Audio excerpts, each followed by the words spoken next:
J'ai dit qu'elle n'était pas bonne parce qu'elle divisait les Gabonais dans son contenu, dans son fond et dans sa forme. Les conditions d'éligibilité à la fonction de président de la République sont, j'allais dire, assez clivantes. Elles divisent. Hier, c'était qu'il fallait être Gabonais de père et de mère, et lesquels devaient être eux-mêmes Gabonais de père et de mère. Ça, ils ont réussi à dépoussiérer pour retenir seulement être Gabonais d'un des parents. Bon, écoutez, être Gabonais de père et de mère. Vous savez, moi, je suis médecin, et ça me choque de voir comment les gens sont hypocrites. Nous sommes tous des malades. Et donc, on ne peut pas mettre dans une constitution que pour être candidat à l'élection présidentielle, il faut être en parfait état de santé physique et mentale. Ce n'est pas possible. Moi, j'ai dit à Madame Angélique Ngoma pour l'excuser, parce qu'elle m'avait fait le reproche d'avoir demandé, avec bien sûr sous le sceau du parti, de voter non à cette constitution parce que le PDG attendait de donner sa position définitive. Le PDG n'a pas de position définitive. La position définitive du PDG, c'est le Congrès qui l'indique.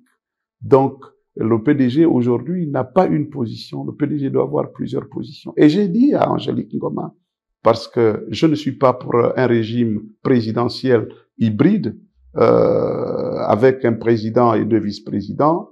Je ne suis pas pour la durée de 7 ans du mandat du président de la République. Moi, je préfère 5 ans. Je ne suis pas pour, bien sûr, les conditions. Je pense qu'il faut être simplement gabonais pour être candidat à l'élection présidentielle. Je ne suis pas pour éliminer des électeurs qui ont 70 ans, qui ne peuvent pas être candidats. Je ne suis pas pour éliminer les jeunes qui sont d'ailleurs les plus nombreux, ils représentent 60% de la population gabonaise. Je suis pas pour que les enfants de moins de 35 ans, les jeunes de moins de 35 ans qui sont brillants ne puissent pas candidater. Je ne suis pas pour que nos amis, nos frères de la diaspora, qui sont des brillants compatriotes, qui sont là-bas et qui ont certainement, qui réunissent des conditions de conformité énormes pour être candidat à une élection. Je ne suis pas pour qu'on les exclue de la possibilité d'être candidat. Je ne suis pas d'accord pour qu'on élimine le compatriote qui a une femme étrangère pour être candidat. Donc, vous voyez, mais je suis encore d'autant plus opposé au fait que la constitution gabonaise, si elle est retenue, elle va accorder une amnistie à des militaires, entre guillemets, qui ont fait le coup d'État et qui ont participé aux activités du 29 août au 4 septembre. Qu'est-ce qu'ils ont fait pour mériter l'amnistie? À combien sont-ils et comment s'appellent-ils? Et puis, madame, je pensais que le coup d'État, c'était une action purement militaire. Mais là, on me dit que le coup d'État du Gabon, c'est une action qui a été menée par des militaires et, entre guillemets, peut-être des civils ou des revenants, je ne sais pas. Donc, il y a des acteurs qui ne sont pas identifiés, qui ont participé à ce coup d'État. Je voudrais bien savoir qui sont ces acteurs et qu'est-ce qu'ils ont fait. Donc, à cause de cet article, je ne peux pas voter oui à cette constitution. Et c'est dangereux ce à quoi nous assistons. Vous voyez la montée du tribalisme, vous voyez la montée du repli identitaire. Il y a des réunions qui se tiennent ici à l'Estuaire avec des patriarches, avec des anciens dignitaires, avec des dignitaires qui invitent des communautés à se retirer. C'est dangereux dans un pays où nous avons quand même assez d'instabilité par le fait que nous ne sommes pas unis par l'ethnie, par la culture, par la langue. Nous faisons un effort pour être ensemble parce que nous provenons de divers horizons. Donc, le repli identitaire est dangereux pour le pays, pour le développement du pays. Le tribalisme est dangereux pour le développement du pays. Et ça, le président de la transition doit, à mon avis, faire tout pour que ces actes pervers ne prospèrent pas. Et je pense il doit être mal à l'aise lorsqu'il voit des hommes et des femmes de sa communauté ou de ses communautés s'ériger en donneurs de leçons. Je comprends mal que aujourd'hui le président de la transition ne dise pas quelque chose sur le retour sur la scène des partis politiques qui ont été, entre guillemets, semble-t-il, suspendus, ou c'est quand même une volonté du dialogue national. Comment se passera ce référendum, madame? Parce que dans la Constitution qui est actuellement, du moins dans la charte de la Constitution, les partis politiques doivent participer à l'expression du suffrage. Ce ne sont plus les partis politiques qui participent à l'expression du suffrage. Alors, ce sont les associations. Alors, non, mais ce n'est pas ça.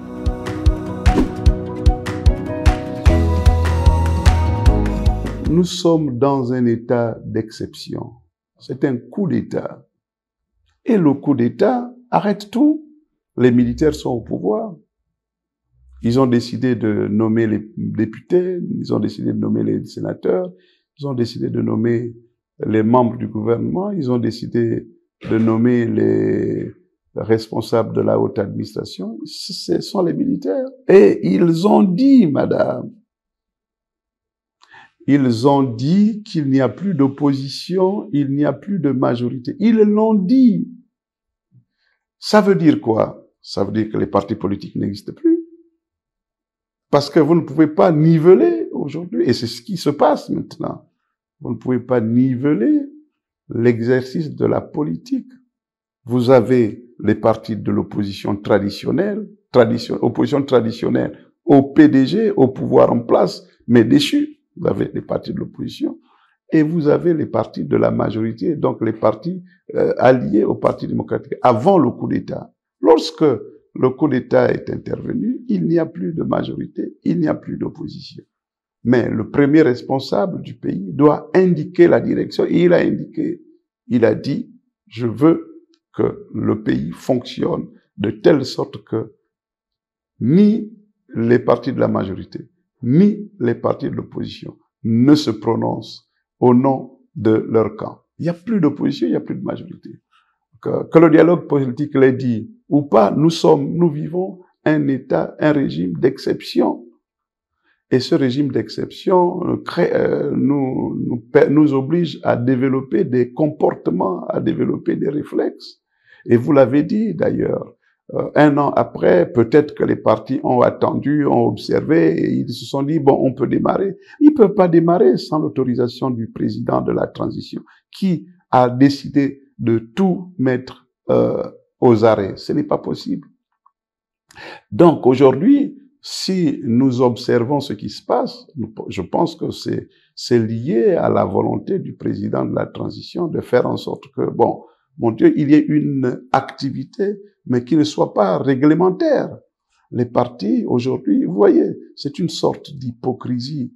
Vous avez le PDG qui dit oui, l'Union nationale qui dit oui, l'héritage, le RNB qui dit oui.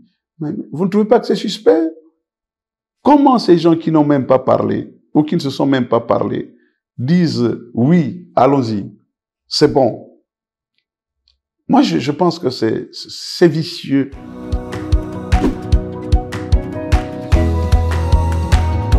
Nos enfants ont besoin de comprendre. Peut-être que nous n'avons rien compris, mais nos enfants ont besoin de comprendre que la transition, c'est une période charnière qui se situe entre l'ancien système, l'ancien régime qui, entre guillemets, et c'est ce qui justifie le coup d'État, a échoué, et le nouveau système à venir qui va certainement s'inspirer, tirer les leçons de l'ancien système. Et là, ce n'est pas le cas. Ce n'est pas le cas, et je vous assure, madame, plus les jours passent, plus on se rend compte que c'est une arnaque. Et c'est dommage. Et je vous dis, c'est dommage parce que personne ne comprend ce que je pense être la bonne voie, la juste voie. On ne peut pas restaurer le passé, revitaliser le passé, dépoussiérer le passé, puisqu'il est mauvais, puisqu'il n'était pas bon. Vous avez dit que le PDG a été décrié, et c'est le PDG qui fait le passé. Comment vous pouvez restaurer le PDG? Comment vous pouvez restaurer le passé? Donc, même dans l'intitulé du CTRI, il y a un mensonge. Il y a un mensonge. Vous savez, madame, le modernisme s'appuie sur des nouveaux horizons. Nous avons le Gabon de 1960 qui, à mon avis, ne devrait plus ressembler au Gabon de 2024. Alors, si vous me demandez à moi, en 2024, de repartir dans ce qui était mauvais et qui justifie le coup d'État de 2024, 2023, je dis, je ne repars pas. L'homme naît, évolue, et puis il meurt. C'est comme un système. Et si le système est mauvais, il meurt. On a laissé l'ancien système. Monsieur le président de la transition doit offrir des opportunités dans la création d'un système modernisé, moderne et modernisé. Donc voilà le problème. Donc finalement, il faut voter le non. Il faut voter le non pour donner une nouvelle chance à la transition. Il faut voter le non pour donner une nouvelle chance au Gabon. Parce que tout ce qui a été fait finalement, qu'on soit du CTRI ou non, nous constatons quand même qu'il y a des choses qui n'ont pas marché.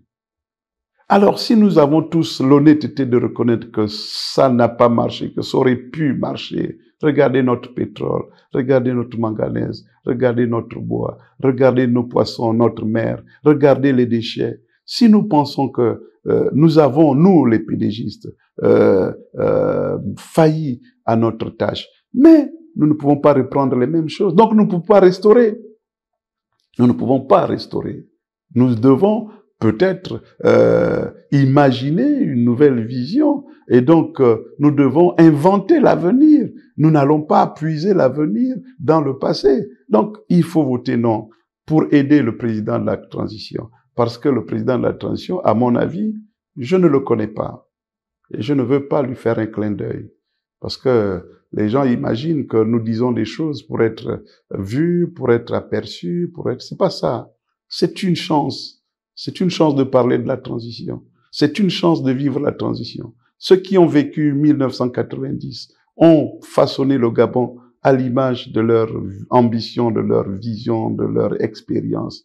C'est 1990. Nous qui vivons 2024, nous devons imaginer le Gabon à la limite, à la lumière de nos ambitions, à la limite de notre vision, à la limite de l'intérêt que nous attachons. Parce que nos enfants, en fait, ce pays, nous le fabriquons nous le concevons pour nos enfants.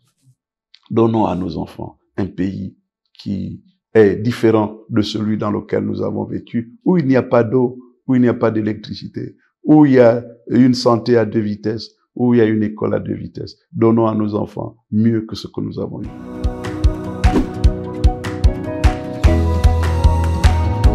On n'a pas assez de temps pour parler de notre pays. On n'a pas assez de mots pour parler de notre pays.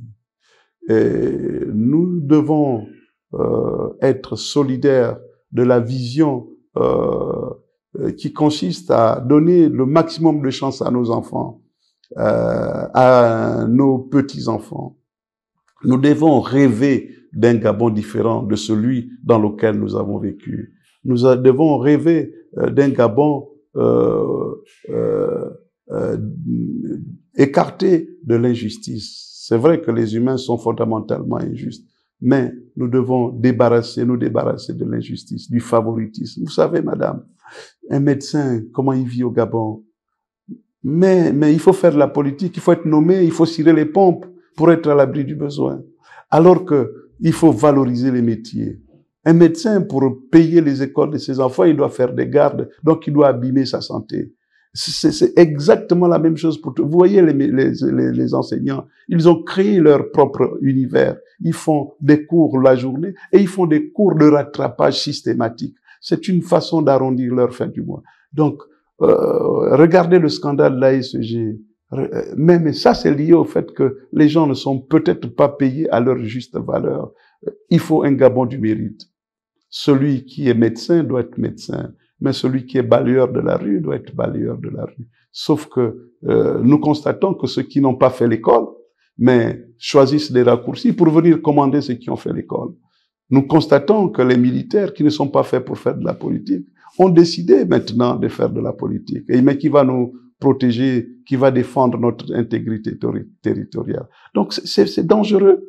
Et l'hypocrisie qui se répand autour de la nouvelle vision du Gabon est inquiétante. Il faut qu'on soit inquiet de ce qui se passe. Et il faut, sans fragiliser l'unité nationale, sans heurter le président de la transition, il faut que nous soyons inquiets parce que demain ne risque pas d'être meilleur qu'aujourd'hui. Je vous remercie.